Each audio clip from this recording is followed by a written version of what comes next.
The daughter of my upstairs neighbor thought she saw ghosts.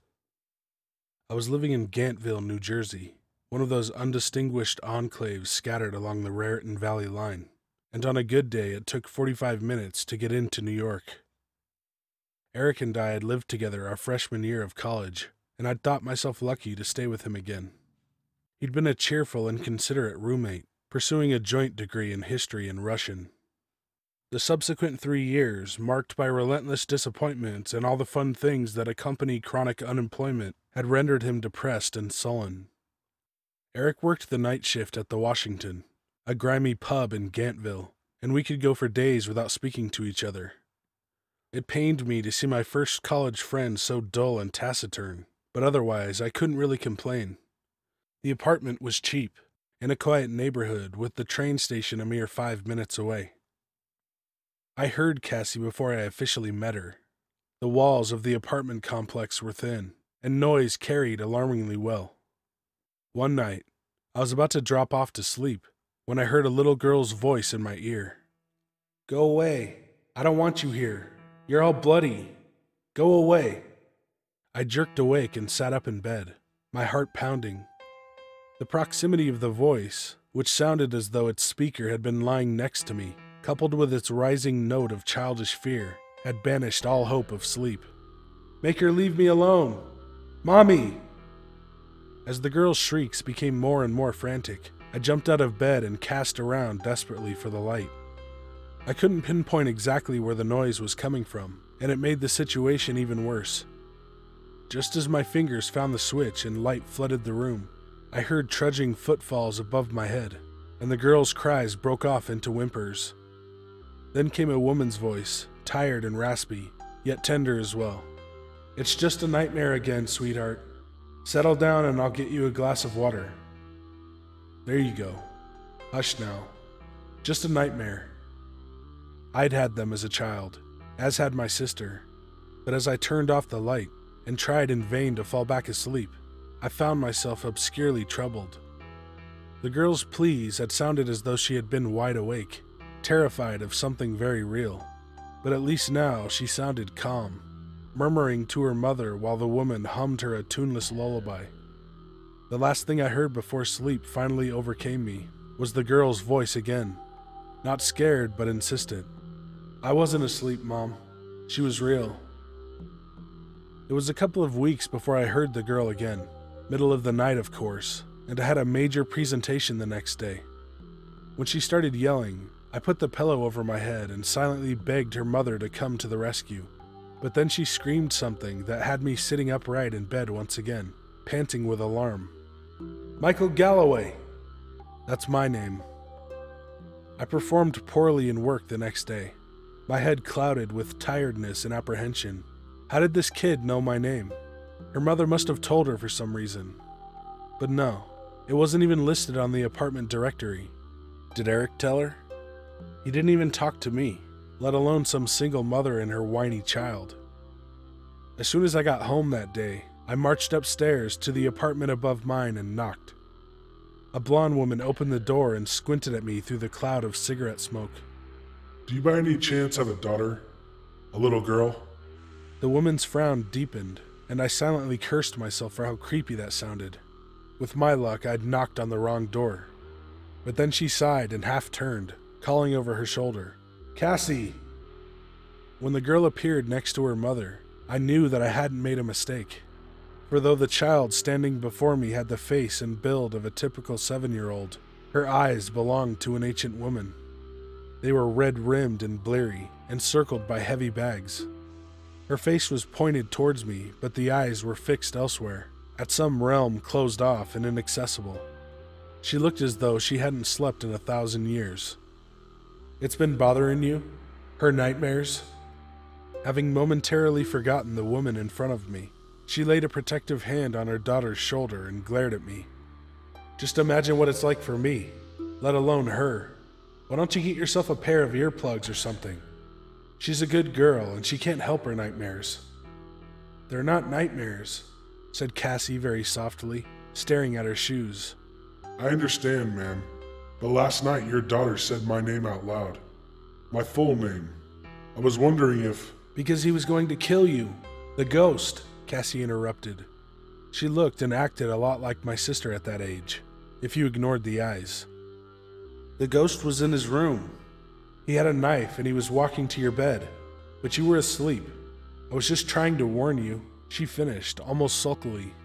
The mother shook her head as if trying to get water out of her ear. Look, I don't know how she knows your name. Kids pick up weird shit like that all the time. Maybe she saw a piece of your mail or something. We're working on getting this under control, so maybe you could, cut me a fucking break? I opened my mouth to retort, but then I saw the mother's eyes, tired in her own way, and the way she unconsciously smoothed Cassie's hair around her ears. Cassie peeked up at me, scuffing the floorboards with a dirty sneaker. I turned around and headed down the stairs, back to my own room. Right before I opened the door, there was a flurry of footsteps from behind, and then Cassie had skidded to a stop beside me. Mom doesn't believe me and I guess you won't, but it's true, she said to me, all in a rush. Then she was pressing a scrap of paper into my hand. I unfolded it to find a scribbled face inside a lopsided circle. That's what he looks like, the ghost. Just be careful, 'cause I think he's coming back for you. She scurried away up the stairs, but I called out after her. Cassie, how do you know my name? I don't know. It's not like I wanted to. The sullenness was back, in full force. Then she disappeared upstairs. I headed into my apartment, just as confused as I was before, with the additional unease of Cassie's drawing. I knew what it was somewhere in the back of my head, but for the life of me, I couldn't conjure up its significance. I wasted a couple hours on Reddit, then watched a ridiculous game show, and then took a shot of whiskey, all in the hope that I might finally get some sleep. I needed to if I wanted to keep myself in my boss's good graces, but something was keeping me awake. Some patter of primal alarm below the threshold of my comprehension. I lay in my bed, miserably tense. Part of me was expecting my name to be called out again by Cassie, in her throes of absolute terror. What was that picture she had given me? My bedroom door creaked open, and a towering figure stood at the threshold of my room. It was faceless and anonymous, its contours bleeding into the greater darkness surrounding it. It took a silent step towards my bed on spindly legs, and I heard a gurgling hiss as it breathed wetly in and out. Closer and closer it glided towards me, and then stopped a few feet from my bed. My heart was pounding out of my chest, and it heard, its misshapen head tilting slowly to the side. Then, in a horrible rush, it was upon me. There was something sharp pressing into my cheek, and I screamed and shoved at the limbs pinning me to the bed, trying to hold the thing at arm's length. The fingers of one hand began to curl inevitably around my windpipe, and as fireworks burst behind my eyes and my pulse drummed in my ears, I managed to shove one hand between us and claw at what I desperately hoped were its eyes. The thing shrieked and rolled off me, and then I found myself out in the hallway, collapsing against the wall. Concerned neighbors surrounded me, and I heard a woman's voice. 911? Yes, at Rosedale Plaza. A man's been attacked. I dimly perceived a flurry of movement, people shouting commands, and then someone was lying on the floor next to me, pinned to the ground by several men. One of them wrestled a butcher knife from his hand. The last thing I perceived before passing out were my roommate's insane eyes glaring at me, while he snarled and hissed in rage. Cassie had attempted to draw George Washington, the purported founder and current logo of the pub at which my ex-roommate had worked.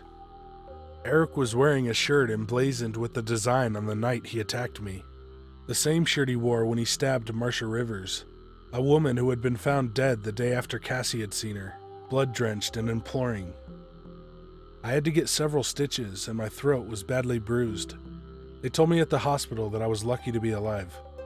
Had I been asleep, or even drowsy, Eric would have had no problem in subduing me and plunging the knife into my throat.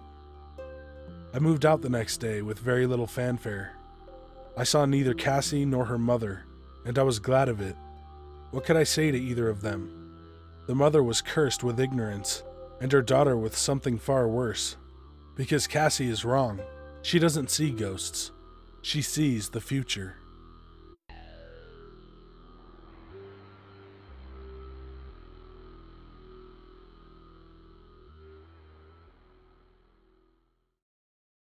Hey guys and ladies, thanks for watching. If you want me to tell your story or read a creepypasta, email me at the address in the description. Come follow me on Twitter and Instagram at Corey Rhino. Be good to animals, even people. So. Skjál, snemma, bergsbus, hreish.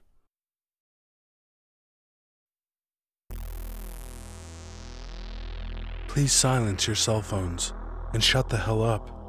We paid good money to see a movie, not hear your commentary or your dad's stupid jokes. The people in the movie cannot hear you, and if you keep kicking the back of my seat, I'm gonna get up and punch your fucking mouth loose.